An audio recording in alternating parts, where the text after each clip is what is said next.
My name is Darren Bisaccia. I'm the Methods Workshop Manager here, responsible for all repairs and service work on our company vehicles, employee-owned vehicles, and stuff like that.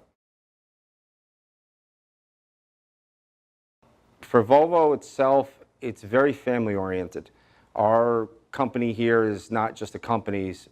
Everybody knows each other very well.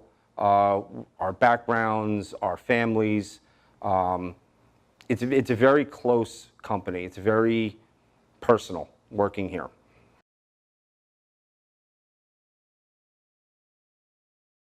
Well, I started in corporate in 2004 at the technical help desk. I was a technician.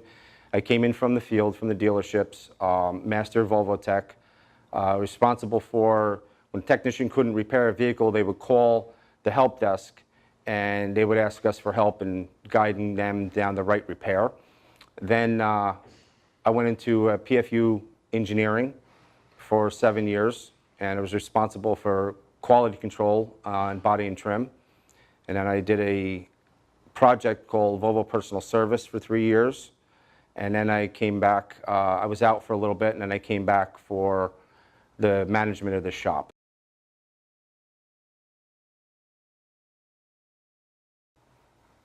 Software.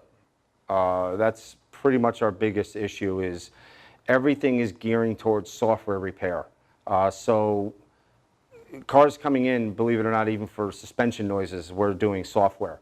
For brake noises, we're doing software. So things are getting away from a lot of the hard fixes, and we're going to software first. So it's difficult in the aspect of you're trying to diagnose something that's not always there.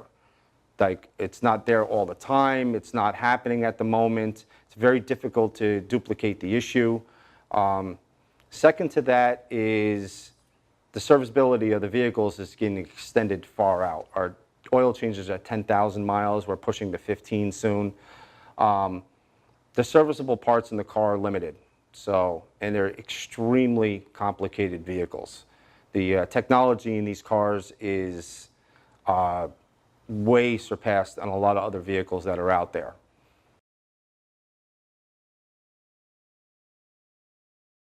There's 23 control units in a Volvo, and a lot has to do with the safety aspect of the car. The car is constantly monitoring its environment, believe it or not. It knows what's going on around it all the time.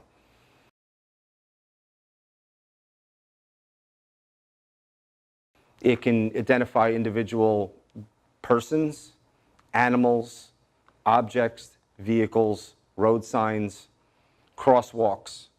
Volvo can see all that. The control units consist of the cameras, the sensors, the brake control module, the transmission, the engine control module, this SRS, the safety restraints. Everything is monitoring the vehicle and its environment constantly, all the time. The reason being is because if the car has to automatically brake on your behalf, it can react faster than a human being can ever react in a situation.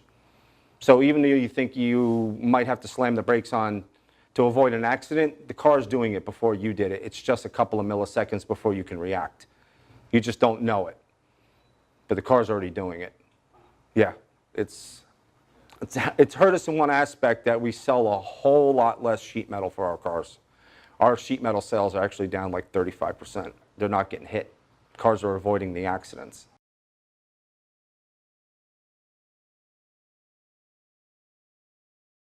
Constantly changing along with the cars, yes. And that kind of leads to the whole aspect of what we're speaking of today, is that we need tools that change just as quickly with the car manufacturer. So, and then, like I was saying before, I consider Wurth a tool.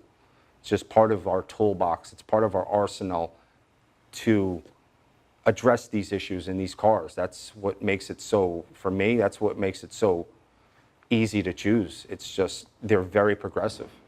You know, there's other manufacturers out there, there's other chemical manufacturers out there and that do stuff. They just don't seem to do it as fast and as accurately. That's just my opinion. We've got some very innovative products on the planning board. Volvo wasn't, for years, Volvo wasn't known for their progressiveness in their models. Their models stay very consistent. They look kind of the same, you know, that brick running down the road type thing. We're getting away from that. Myself, I'm a stage 4 cancer survivor. By this time last year, I was basically given a, you know, you're not going to make it. So I fought that back and got rid of that. So that's my personal accomplishment.